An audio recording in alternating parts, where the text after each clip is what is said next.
Kaya lang dito kami sa Davison store ng mga fruits dito sa Vernon, BC. Yan. Doon ba yung mga fruits? Oh? Yung daan. Ganda ng view mga angel.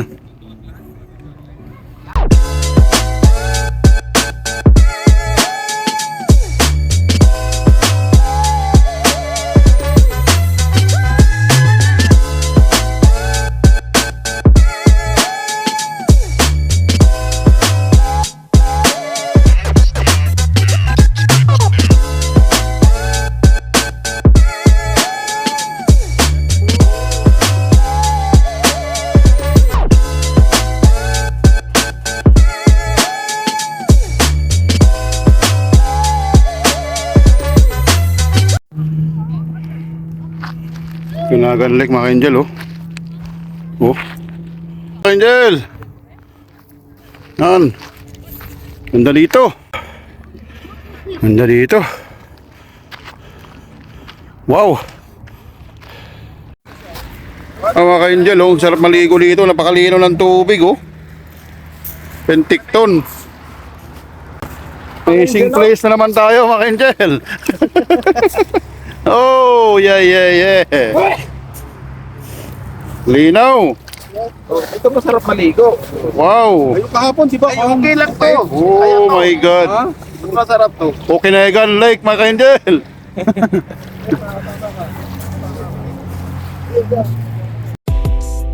Kula ho mga ka-angel. Sana po nasa mabuting kalagayan po kayo. Ito po ang yung lingkod yung katropa at kalakwatsa, Kuya JJ. So mga ka-angel, nandito po tayo sa Penticton, British Columbia. At on the way na po tayo sa Calgary. Dahil po ay may mga pasok na po ang mga kasama natin at mga kids sa school. So kailangan natin umuwi. At ayaw man natin, pero kaya tayong magagawa dahil kulang po ang oras natin mga ka-angel. So approaching na po tayo sa Highway 97. Ito po yung isa sa pinakamahabang highway ng Canada at sa British Columbia, na from the north ay sa boundary po ng Yukon na dugtong po ng Alaska Highway, at saka sa south ay doon sa boundary o border ng Canada at saka US, doon po sa Washington State sa Osoyoos mga ka-angel. So ito mga ka-angel, at magmumerge na tayo ng Highway 97 o BC 97. So ito mga ka-angel, at papunta na tayo ng pa-north na tayo, at papunta po tayo dito sa Kelowna, at nagbabalak po tayong dumaan sa kabilang way at dito sa kabila para makita pa naman po natin ang view dito sa yung across po ng Kelowna City, para makita natin yung kumbaga yung skyline ng Kelowna at saka yung view po ng lake. So alam niyo po mga ka-angel, additional information, dito po sa area na ito ay tinatawag nilang Okanagan or Okanagan Valley or Okanagan Region, na isa pong region dito sa British Columbia na nagko-compose po ng mga big cities din, mga secondary cities po ng British Columbia o Canada. So ang pinakamalaking city po dito mga ka-angel ay yung Kelowna, which is very popular, at doon po yung mga concentration ng mga big establishment, yung mga buildings, hotels. Tapos andyan po yung Vernon. So andito po yung West Kelowna na tawag nila, na across po ng Kelowna. Yun po yung doon po banda kung saan po nagkaroon ng wildfire last year. And dito po nga po sa Penticton area, Penticton City, doon naman po sa south. So ang Okanagan area mga ka-angel ay kilala po sa mga fruits, sa mga fruit picking, mga grapes, mga cherry picking, at po and most especially po sa paggawa po ng wine. Dahil po dito po sa Okanagan mga ka-angel ay very kumbaga one of the hottest places in Canada. At hindi po siya gaanong malamig or extreme cold during the winter, kaya po yung mga fruits ay nabubuhay po banda dito. So dito mga ka-angel sa Okanagan area ay yung winery nila ay pinakamarami more wineries compare po sa mga other provinces ng Canada. So sa Okanagan area pa lang po yan. So almost close to 190 wineries dito sa Okanagan area, and it's growing. At dito po sa bandang Penticton area mga ka-angel, kung saan tayo nag-hotel o nanggaling kanina, ay andito po sa isa sa mga pinakamaraming winery din. So kung meron din dito mga ka-angel sa Okanagan area, in between Osoyoos at saka Penticton area, ayan po yung small city or small town po ng Oliver, British Columbia, na tinatawag nilang Wine Capital of Canada. Bakit po? Dahil po malaki po yung plantation ng mga vineyard, yung mga grapes, yung mga ginagamit nila po sa paggawa ng wine. At almost close to 4,000 hectares yung area po ng mga plantation. At saka marami din po mga awards na nakuha po yung Oliver sa paggawa po ng mga wine worldwide, at ni-feature na rin po yan sa mga competition sa buong mundo, like po yung mga sikat po ng winery sa Europe. So kaya marami din po siyang award, at close to more than 40 wineries sa Oliver, British Columbia pa lang po yan.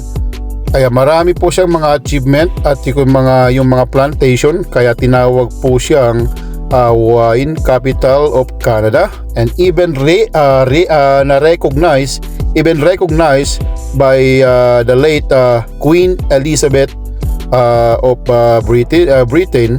Si Queen Elizabeth po ay collected po sa Canada yan, and parang pinaka highest head of state sa Canada noon, that time, si Queen Elizabeth. Pinalitan na po siya ng kanyang anak na si King Charles nung mayapa po siya. So very interesting dito mga ka-angel, kung kayo po ay mahilig sa mga history, mga record, especially sa mga wine, yung mga kapatiran nating mahilig sa alak o mga wine, ay dito po sa Okanagan area makikita nyo yung mga maraming wineries, at nagtatanggap po sila ng mga visitors. Tulad ng sinabi ko, ay itutour kayo, may mga information na pwede nyong ma-check para kung paano nagsimula ganyan, ano yung mga record na na-achieve nila. So very interesting mga ka-angel, at gusto nating i-explore yung mga yan, kaso kulang na po tayo ng oras mga ka-angel. Excuse me, dahil nga pinagkakasya lang natin yung mga oras natin, but okay lang yan. Within Canada pa rin naman po yan, at katabi lang naman po natin ito. It's around only 6 to 7 hours from Calgary. Pwede natin itong balik-balikan mga ka-angel, especially during the summer, kapag wala pong mga pasok ang mga kids, para wala tayong po problemahin kung mag-upset yung mga bata. Dahil po very important din po yung education para sa kanila. So hindi kumbaga mahirap din naman kung i-sacrifice natin yung mga schools ng mga chikiting dahil gusto natin silang matuto. So moving forward tayo mga ka-angel, nasa Highway 97 pa rin po tayo. At kung makikita nyo sa right mga ka-angel, andyan po yung Okanagan Lake na malaki po siya. Pag titignan nyo po sa map mga ka-angel, ay very big talaga siya. At malapad at saka mahaba. At saka mataas siya kung saan nila naglagay ng highway dito. Ayan makikita mo yung view mga ka-angel. Napakaganda. Very very beautiful mga ka-angel. So additional information mga ka-angel dito sa Okanagan area. Ayan, dito po yung approximately 33% po ng mga apple ay pinoproduce po dito sa Okanagan area ng buong Canada. So marami din pong mga apple dito mga ka-angel. So dito sa lake naman mga ka-angel, Okanagan Lake, dito po sa right na nakikita nyo ngayon, ay pagka po i-analyze din nyo yan at saka titignan nyo sa map, ay itong Okanagan Lake mga ka-angel ay when it comes to continuity ng mga naka-attach o yung parang karugtong ng lake na ito, like po dito sa may papuntang Penticton, ay all the way po yan doon sa Osoyoos Lake, dugtong po rin yan kasi mayroon siya parang may parang kumbaga parang canal style o parang maliit siya na river o parang daanan, parang kumbaga kung ititingnan nyo yan, dugtong pa yan mga ka-angel, hindi siya kumbaga dead end na ang dating. Dudugtong-dugtong yan yung mga lake na yan dito sa Osoyoos Lake, dito sa border po ng Washington, at saka pagka dire-diretso pa yun mga ka-angel ay tatagos na po siya ng Ukanugan Lake. So may Ukanugan din sa Washington mga ka-angel. So may kumbaga similarity or kumbaga connection yung Okanagan Valley or Okanagan Lake dito sa British Columbia doon po naman po sa Ukanugan dito sa Washington State ng US. At mag-iiba lang po yan kung nasa Washington State na. So mga historically kasi yung mga tao noon ay pinangalan nilang Okanagan, at saka yung mga tribu o yung mga group of people naman po sa west sa Washington State side that time ay doon sila nag-decide na kumbaga ipalitan. At saka dugtong pa yan mga ka-angel hanggang sa Pacific Ocean na yan. Mag-merge siya sa Columbia River at hanggang sa doon na mismo sa Pacific Ocean. So mahaba po yan mga ka-angel. So approaching na po tayo ng William Bennett Bridge mga ka-angel dito sa City of Kelowna at West Kelowna City. At ito yung mga ka-angel ay bagong bridge na po ito mga ka-angel. At ang pinakaunang bridge na na-construct dito ay yung ginatawag nilang Okanagan Bridge, na parang floating bridge siya ang dating, na parang alam nyo po yung London Bridge sa UK, parang ganoon po yung design niya before. But of course, dahil po nag-grow ang population, of course, pag nag-grow ang population, mag-grow din yung mga car. So, dahil po sa volume ay dumarami na, kaya po parang ni-reconstruct nila o parang pinalitan yung bridge at in-expand po nila ito sa mas malapad na siya. Tulad ngayon mga ka-angel, sa kabila may 3 lanes, dito naman po sa kabila may 2 lanes, may 3 lanes na parte. So nag-expand na po siya. So ito po ay ito na po yung latest o yung newer. Yung dati parang pinalitan or demolish or something like that. So yun, approaching na po tayo ng City of Kelowna sa British Columbia mga ka-angel. So additional information again mga ka-angel, yung Kelowna ay 3rd biggest city ng British Columbia at ang population niya ngayon ay nasa around 200,000 plus something. Sa kumbaga one of the top growing city in Canada ngayon dahil po sa development. Kita nyo mamaya construction mga ka-angel, daming mga buildings na under construction, matataas na building. At pang 20th biggest metropolitan area ng Canada.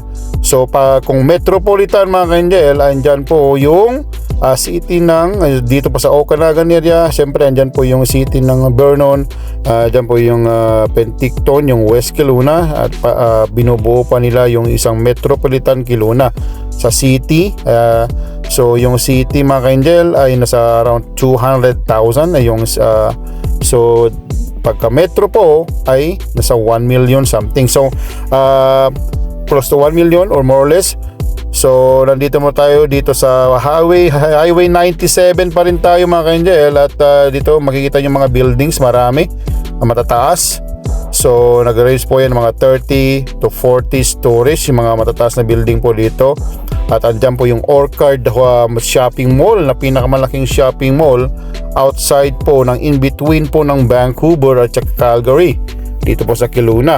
At additional information mga ka-angel, itong Kelowna ay meron din po siyang international airport na may mga international flights to US. So malaki po yung volume din po, yung mga passenger capacity ng Kelowna at isa sa mga top one of the busiest airport din ng Canada. So yung of course ulitin ko, third biggest city of British Columbia. Bakit po third biggest? Kasi po yung Vancouver ay considered po kasi ng Vancouver na po lahat as a metro, yung Burnaby, yung Richmond, yung mga Surrey, British Columbia, but technically yun ay mga separate cities, but they usually included as a part of Vancouver, Metro Vancouver. Kaya pagka po ano sila ng mga biggest city ay Vancouver, that includes the metro and nearby cities, and then yung Victoria, yan po yung second, yung capital city, and then third is yung Kelowna. So dito mga ka-angel ay naisip ko baka tulad ng sinabi ko na in the coming years ay magiging isa itong malaking city, kumbaga agglomeration ng mga city like isa including the Vernon, Penticton, West Kelowna area, parang kumbaga Metro Vancouver ganyan, or parang kumbaga to make it mas maintindihan ay yung parang Metro Manila mga angel na binubuo po ng mga cities. So yun po parang kakalabasan nito mga in the coming years kasi tuloy-tuloy po ang construction, mga development dito sa area na ito. So maganda po dito sa Kelowna area at kung hindi kayo nagmamatter sa mga cost of living, yung mga prices o yung mga taxes, ay kung ganun po ay for myself isa sa mga top na lugar para sa retirement din dito kasi ganda yung lake, maganda po yung view, yung weather at saka yung wine, mga fruits dito ay nag-grow na tumutubo sila, nabubuhay, kaya maganda rin po ditong kumbaga retirement area, isang kumbaga balance po kasi siya mga ka-angel, kumbaga nature ng isang urban or big city at saka nature ng isang kumbaga parang probinsya, kumbaga city plus probinsya na ambience. Kasi sa city siya, meron siyang city na malaki and then meron siyang part na parang mga probinsya style, yung mga bundok ganyan. So balance kumbaga siya mga ka-angel. So unlike po kasi sa Vancouver, sa mga major cities ng Canada, big city talaga siya.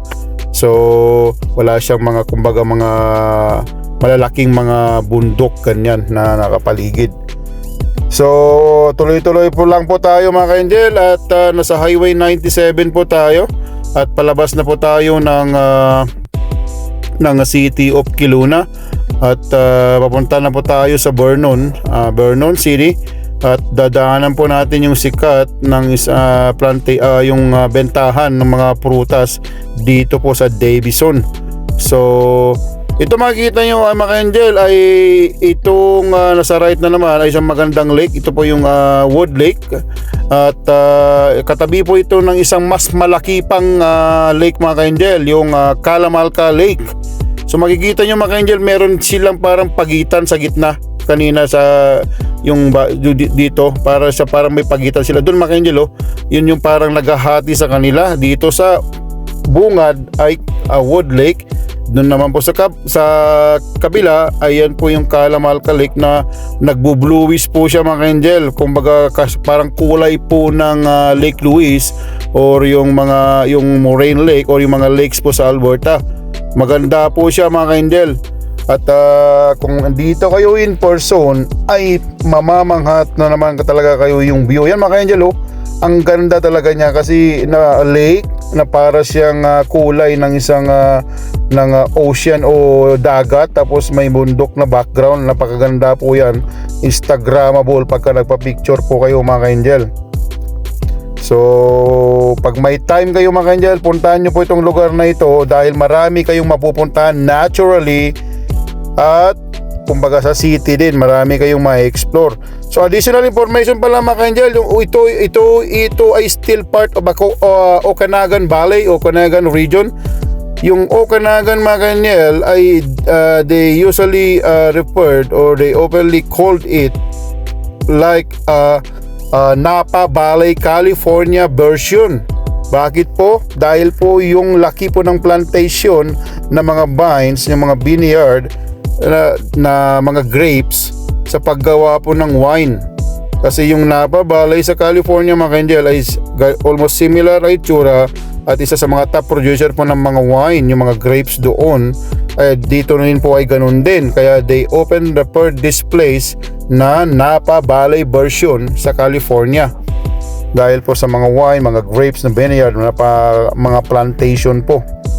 So, ayan mga ka-angel, makikita nyo mga ka-angel, oh. At combination talaga siya ng mga green, yung mga kumbaga parang clay na bundok, tapos may mga lake na very color na nagbo-bluish, parang nagbo-blue green ganyan. Ay napakaganda po yung result niya. So, yan mga ka-angel, at moving dire-diretso lang po tayo. Yan, last year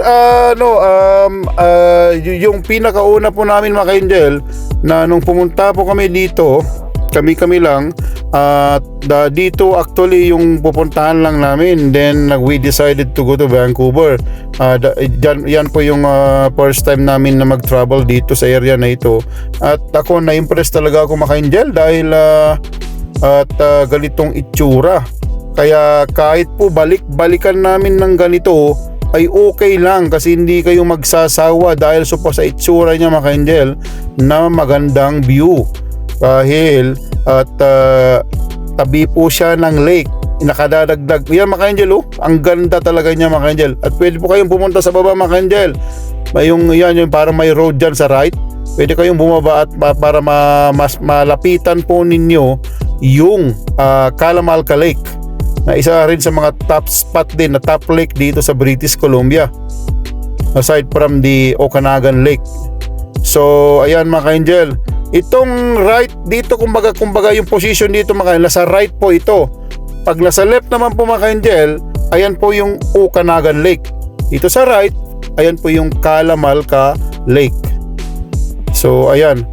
At magaganda rin po yung mga pwesto ng mga community dito mga ka-angel, yung mga parang mga village ganyan, at na magaganda po yung position or location po ng mga bahay dito sa area nito, dahil talagang overlooking po not only the lake but the whole city or the whole place, dahil nasa mataas po siya na lugar.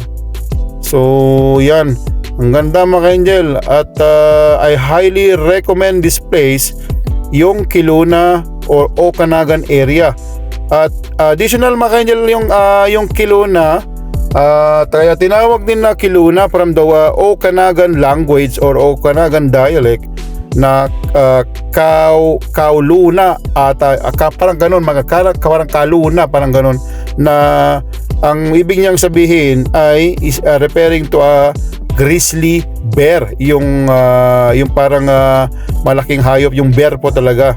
So yun po ang ibig niyang sabihin. So approaching na po tayo ng Vernon mga ka-angel, isang part po ng Metro Kelowna, Okanagan Valley, at isang city din, second biggest city sa Okanagan Valley after Kelowna. So ayan, may makita yung may mga building din po dyan. At napansin nyo yung mga mga ka-angel, yung mga puno ay parang nagyayelo na siya, at may mga nalalaglag na kasi fall season is coming. So siguro sa area na ito ay madaling malaglag ang mga puno sa parang advance. At pagdating po sa downtown dito mga ka-angel ay magte-turn left po tayo at pupuntahan natin yung Davison Orchard, isang sikat po dito. Bilihan po ng mga fruits, sari-saring fruits, at may mga activity po ng mga bata. May pwede kayong mag-tour at sasakay kayo sa parang train na car na mahaba, na itutur po kayo doon sa mga plantation nila. At balita ko dito mga ka-angel ay isa sa mga may mga product din silang mga talagang patok sa mga tao, kasi may mga nagpa-process yata sila ng mga fruits din naturally, mga juices. So tingnan natin kung ano yung mga yun mga ka-angel, at itry natin na bumili ng mga fruits at saka sa mga juices. At sabi ng mga friend natin meron din silang sikat na ice cream nagawa po sa fruits nila. At may isang sikat na ice creaman dito sa Alberta, yung McKay dito sa Cochrane, malapit sa Calgary. At sabi nila mas masarap pa daw. And then very interesting dahil gusto natin na mahilig tayo mag-explore yung mga ganyan na something different or something like kumbaga mas okay siya, ay gustong gusto natin yan mga ka-angel. At very exciting and interesting. So baka try natin din bumili ng ice cream nila na gawa po sa mga fruits nila. So ayan mga ka-angel, naka-turn left na po tayo. At all the way na po tayo sa sinasabi kong fruit store. So ayan mga ka-angel, makita nyo malinis din tong Vernon, no? At talagang yun po mga ka-angel, isa pang mga naging asset o naging kumbaga isang dahilan bakit yung Canada ay napakaganda. Dahil po mga ka-angel, kumbaga kung mayroon mang basura siguro nakakalat, mabibilang nyo lang. Dahil most all the areas sa Canada ay ganito ang itsura na walang mga basurang nakakalat. Meron man, minsan hindi may iwasan, siguro yung mga lasing o yung mga nagtitrip tatapon sila. But pagka the next day o during the day ay may mga early in the morning, mayroon talagang mga empleyado from the city or from the town government na maglilinis po sa paligid. Napansin ko po yan mga ka-angel sa mga ibang city pagka nagta-travel tayo. Nakikita ko may mga tao talagang o mga empleyado ng city or town na kinukuha yung mga basura ng mga nakakalat. At usually sa mga every town o every city ay naglalagay sila ng mga basura kung saan tayo magtatapon. Kaya lang dito kami sa Davison store ng mga fruits dito sa Vernon, BC. Yan. Doon ba yung mga fruits? Yung daan. Ganda ng view mga angel.